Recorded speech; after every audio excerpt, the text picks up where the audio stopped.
Continuando, tendríamos la experiencia marroquí en materia de energía renovable y el vínculo entre género, migración, medio ambiente y cambio climático, alocución de la señora Leila Benali, ministra de Transición Energética y Desarrollo Sostenible. Por favor, tiene la palabra, señora ministra. Muchas gracias, señor presidente. السيد رئيس مجلس النواب المحترم، السيد رئيس مجلس المستشارين المحترم، السيدات والسادة النواب المستشارين المحترمين، السيدات والسادة رئيسات ورؤساء المؤسسات التشريعية في دول أمريكا الوسطى وحوض الكاريب والمكسيك، حضرات السيدات والسادة، يسعدني أن أشارك معكم اليوم في منتدى رؤساء ورئيسات المؤسسات التشريعية في أمريكا الوسطى وحوض الكاريب والمكسيك، الذي يشكل فرصة لتعزيز التعاون في مجالي الطاقة والنجاعة الطاقية بين المملكة المغربية والدول المشاركة في هذا المنتدى. وأغتنم هذه الفرصة لأعرب عن شكري وامتناني للبرلمان بغرفته على تنظيم هذا المنتدى الهام، كما أتوجه بالشكر الخالص للجنة التحضيرية ولكل القائمين على تنظيم هذا اللقاء. لقد عرفت المملكة المغربية خلال 20 سنة الأخيرة مجموعة من الإصلاحات والتحديات والأوراش الكبرى مكنت من المضي قدما نحو تحقيق النمو الاقتصادي والاجتماعي، كما أن دستور 2011 وتوصيات النموذج التنموي الجديد والبرنامج الحكومي يهدفان لمواكبة المستجدات والاستجابة للتحديات الاقتصادية والاجتماعية المستقبلية في مجال الطاقة بالخصوص. وتعتبر الطاقة ركيزة أساسية لتحقيق الإقلاع الاقتصادي والاجتماعي، وذلك من خلال اعتماد رؤية استراتيجية واضحة المعالم مبنية على الإصلاحات المؤسساتية اللازمة والشجاعة وتشجيع الإنتاج اللاممركز لتوفير الطاقة الكهربائية بأسعار تنافسية وإرساء إطار مؤسساتي ملائم وتحسين حكامة القطاع. فتنفيذاً للتوجيهات السامية لصاحب الجلالة الملك محمد السادس نصره الله، اعتمد المغرب منذ 2009 استراتيجية طاقية وطنية التي ترتكز بشكل أساسي على رقم 1 تطوير الطاقات المتجددة، ورقم 2 تقوية النجاعة الطاقية، ورقم 3 تعزيز الاندماج الدولي وحماية البيئة.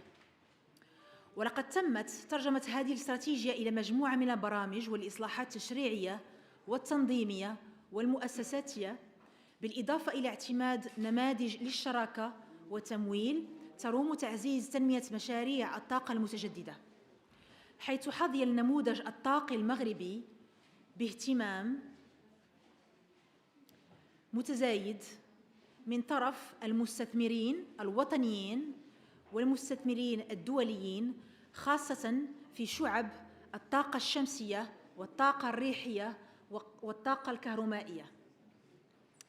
وقد قرر المغرب رفع الطموحات المسطرة مبدئياً في مجال الطاقات المتجددة من أجل تجاوز نسبة 52% من المزيج الكهربائي الوطني من حيث القدرة الكهربائية المنشأة في أفق 2030. وقد تم إلى حدود اليوم إنجاز 52 مشروعاً من الطاقات المتجددة التي توجد قيد الاستغلال، مكنت من رفع القدرة الإجمالية إلى أكثر من 4 جيجاوات 4 جيجاوات، حيث تم ما بين 2009 و2021 إنجاز حوالي 2261 ميجاوات باستثمار يناهز 5.4 مليار دولار. كما يوجد حوالي 59 مشروعاً قيد التطوير أو الإنجاز بقدرة إجمالية تفوق 4.5 جيجاوات وباستثمار يناهز حوالي 5.5 مليار دولار.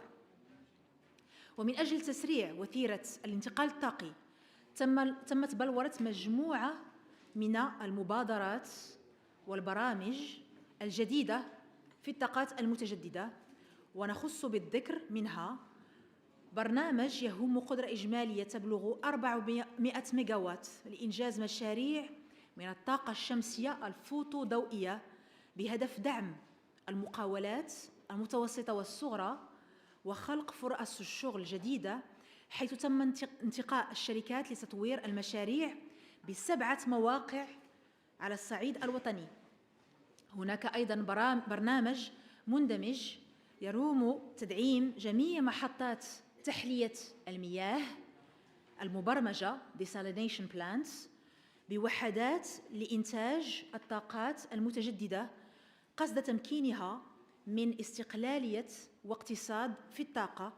وقد تم الترخيص لمجموع ريحي من أجل تزويد محطة لتحلية المياه البحر بمنطقة الداخلة بهدف سقي ما يناهز 5000 هكتار من الأراضي الفلاحية.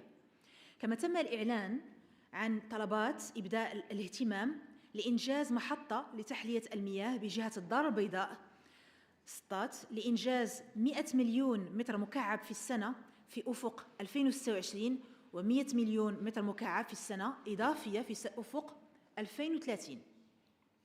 هناك أيضاً إعداد خارطة طريق وطنية للتثمين الطاقي للكتلة الحيوية، حيث تبين توفر بلادنا على مكامن مهمة تفوق 20 مليون ميجاوات ساعة في السنة، وتستهدف النفايات المنزلية والفلاحية والغابوية وكذا المياه العادمة.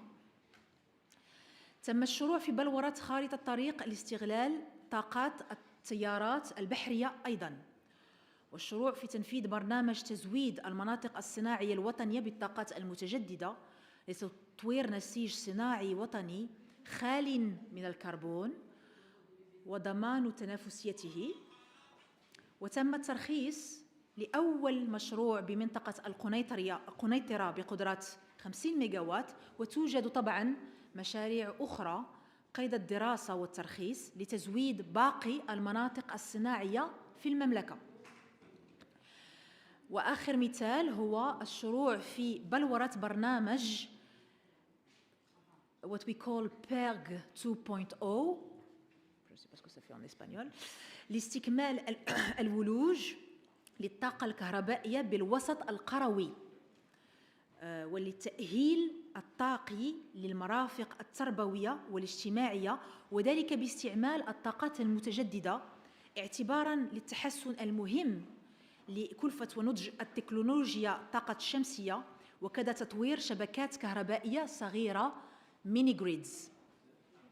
ولتفعيل البرامج والمشاريع الطاقية تولي بلادنا أهمية كبيرة لتحفيز الاستثمار في مجال الطاقات المتجددة، حيث تواصل مجهوداتها في تطوير الترسانة القانونية والتنظيمية والمؤسساتية بهدف توفير المناخ والإطار الملائمين لتشجيع المستثمرين الخواص الوطنيين والدوليين في مجال الطاقات المتجددة. فأذكر منها على وجه الخصوص عندنا مشروع القانون رقم 4019 اللي هو مغير ومتمم لقانون 1309 متعلق بالطاقات المتجددة، والذي يهدف بالأساس إلى تحسين مناخ الأعمال وتعزيز الشفافية وتسهيل الولوج إلى المعلومات المتعلقة بفرص الاستثمار وتبسيط إجراءات الترخيص. تم تصديق على مشروع هذا القانون بلجنة البنايات الأساسية والطاقة والمعادن والبيئة بمجلس النواب يوم الثلاثاء 17 ماي 2022. ومشروع القانون رقم 8221 يتعلق بالإنتاج الذاتي للطاقة الكهربائية، الذي يهدف إلى تنظيم النشاط الإنتاج الذاتي للطاقة الكهربائية من طرف الفاعلين، والذي تم عرضه في نفس اليوم على لجنة البنيات الأساسية والطاقة والمعادن، مبرمج يوم الاثنين في الجلسة العامة المصادقة إن شاء الله بمجلس النواب. مبرمجون يوم الاثنين المقبل في الجلسة العامة للمصادقة. لا اليوم هذا اليوم يوم الاثنين يس هذا ديالكم ايوه. ومبرمج يوم الاثنين المقبل للمصادقة من طرف مجلس النواب.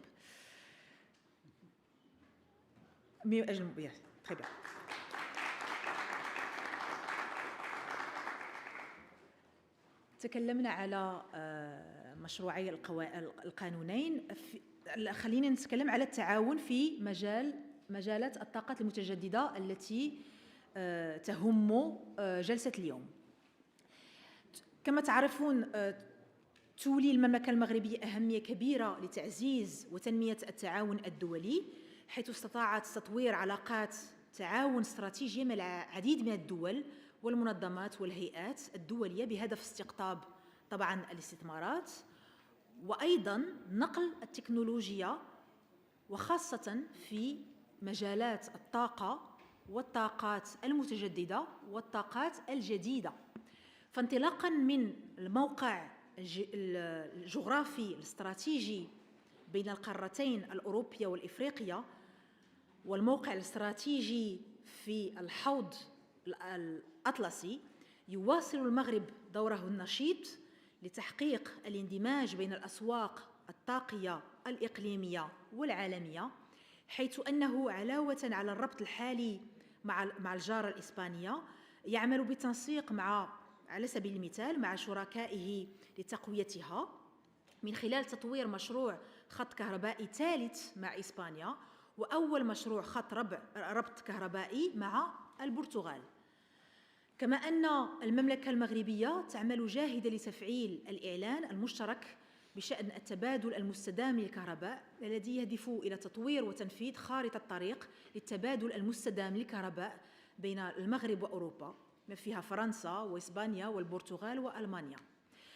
ومن جهة أخرى فتنفيذا للرؤية الملكية السامية لجعل التعاون جنوب جنوب توجها استراتيجيا للمملكة، واعتبارا أن الولوج إلى الطاقة يشكل تحديا حقيقيا في جميع القارات بما فيها القارتين الإفريقية والأمريكية، فإن المغرب يولي أهمية خاصة لتطوير علاقات التعاون مع العديد من الدول بما فيها الدول الإفريقية الصديقة.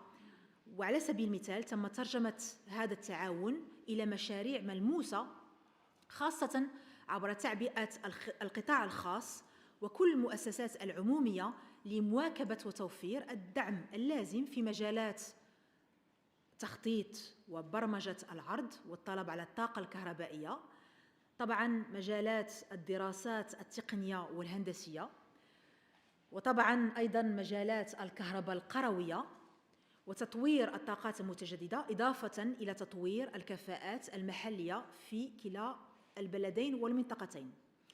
والأشغال منكبة حاليا لبحث سبل تسريع تنزيل الائتلاف للوجود إلى الطاقة المستدامة، والذي تم إطلاقه بمبادرة من المغرب وإثيوبيا بمناسبة قمة المناخ التي تم تنظيمها في نيويورك.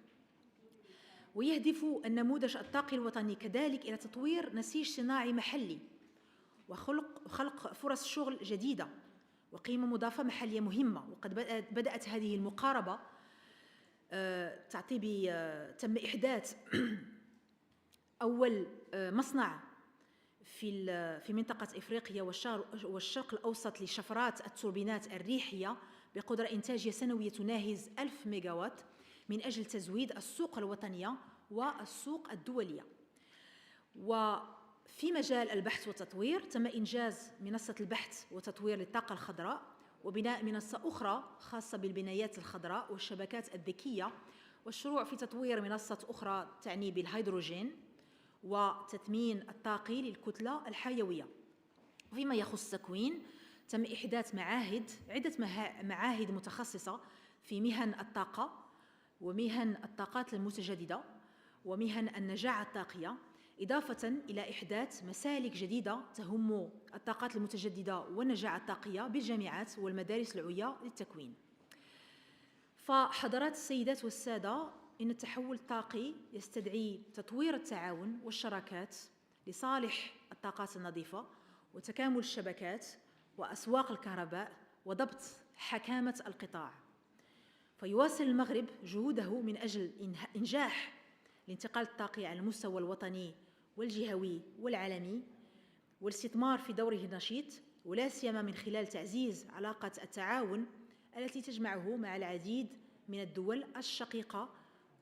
وفي ختام هذه الكلمة أجدد الشكر والامتنان للقائمين على هذا الملتقى، وأتمنى أن تكلل أشغاله بالنجاح وأن يسفر عن توصيات من شأنها الرقي بالعمل المشترك في مجالات الطاقات المتجددة والجديدة. وشكرا لكم على حسن الاستماع. شكرا.